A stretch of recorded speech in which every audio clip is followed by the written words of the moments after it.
안녕하세요. 출산 후에 찾아오는 원인모를 고통, 산후병이라고 하죠. 만약에 말이죠. 이 병이 그냥 몸이 아픈 게 아니라 한 민족에게만 주어진 아주 특별한 영적 사명과 관련이 있다면 어떠실 것 같으세요? 오늘 우리가 들여다볼 이야기는 바로 이 독특한 가르침에 대한 겁니다. 바로 이런 절절한 고통에서부터 이야기가 시작돼요. 몸에 냉기가 들어와서 걷잡을 수 없이 퍼졌다. 이 한 문장이 참 마음 아프죠. 근데 이게 바로 오늘 우리가 파고들 영적 가르침의 시작점이고 또 그 무게를 느끼게 해주는 부분입니다. 네, 바로 이 질문. 이게 오늘 우리가 풀어나갈 미스터리의 핵심이죠. 아니, 어떻게 한 사람의 아픔인 산후병이 한 민족에게만 있는 영적 질병이라는 이런 어마어마한 이야기로 번질 수 있었을까요? 그 고리를 지금부터 하나씩 따라가 보죠. 그 실마리를 찾기 위한 첫 번째 키워드는요.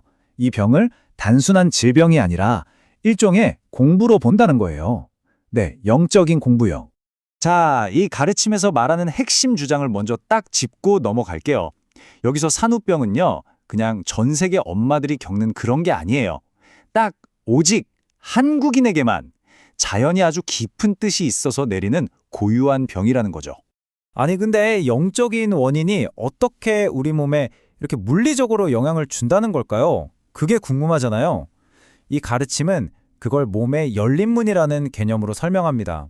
자, 이 과정을 한번 보세요. 진짜 한편의 드라마 같아요. 1단계, 아이를 낳으면서 엄마의 모든 세포가 활짝 열립니다. 근데 바로 이때 2단계에서 엄마가 내 새끼 하고 소유하려는 마음을 품는 순간 3단계, 수호신들이 어허, 저건 욕심이다 하면서 싹 떠나버린다는 거예요. 그럼 어떻게 될까요? 보호막이 사라졌으니 열렸던 세포가 제대로 닫히질 못하고 결국 그 틈으로 차가운 바람, 냉기가 쑥 들어와서 병이 된다는 거죠. 와, 좀 충격적이죠? 근데 이게 여기서 끝이 아니에요. 이 가르침에 따르면요. 이 산후풍이라는 게 그냥 병 하나로 끝나는 게 아니라 여성이 겪는 모든 병의 뿌리, 그러니까 말 그대로 만병의 원인이 된다고까지 주장합니다. 정말 심각하게 보는 거죠. 자, 여기서 진짜 궁금한 게 생기죠. 아니, 세상 어떤 엄마가 자기 자식 보고 내 새끼라고 안 해요. 너무나 당연하고 사랑스러운 표현인데 이게 왜 큰 욕심이라는 영적인 잘못이 되는 걸까요? 바로 이 질문이 이 가르침의 철학, 그 가장 깊은 곳으로 우리를 데려갑니다. 방금 우리가 던졌던 그 질문에 대한 답이요. 바로 이겁니다. 이 가르침의 가장 중요한 메시지. 아이는 부모의 소유물이 아니라는 거죠.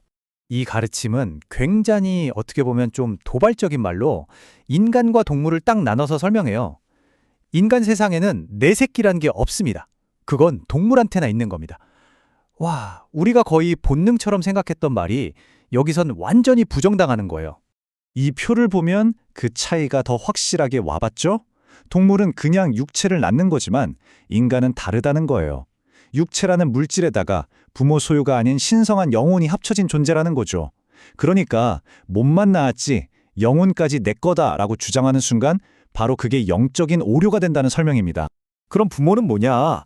소유주가 아니라 관리인 같은 역할이라는 거예요. 이 아이가 나중에 사회를 위해 정말 큰 일을 할 수 있도록 잘 보살피고 길러낼 의무를 받은 거죠. 자, 원인을 알았으니까 이제 해결책도 있어야겠죠? 이 영적인 잘못을 바로잡고 아픈 몸을 회복하려면 대체 뭘 어떻게 해야 한다는 걸까요? 이 가르침이 제시하는 치유의 길, 한번 따라가 보시죠. 치유법은 병원에 가는 게 아니에요. 철저하게 영적인 과정입니다. 자, 3단계가 있어요. 첫째, 새벽에 신을 부르며 기도를 하고요. 둘째, 내 아이라고 소유하려 했던 나의 무지와 욕심을 고백하고 용서를 구합니다. 그리고 마지막으로 100일 동안 정법이라는 공부를 해서 텅 빈 영혼을 꽉 채워야 한다고 말합니다. 여기서 말하는 정법이라는 게 뭘까요? 이걸 일종의 보이지 않는 영적 에너지라고 설명해요. 이걸 듣는 게 마치 영혼에 밥을 먹이는 것과 같다는 거죠. 그래서 영혼의 질량, 퀄리티를 높여준다고 합니다. 자, 이제 이야기가 개인의 병을 고치는 수준을 넘어섭니다. 훨씬 더 스케일이 커져요. 이 가르침 전체를 관통하는 거대한 예언과 만나게 됩니다. 이 가르침은요, 이 산후병 겪는 걸 그냥 아픈 걸로 끝내지 않아요. 이걸 민족의 운명하고 연결시켜요.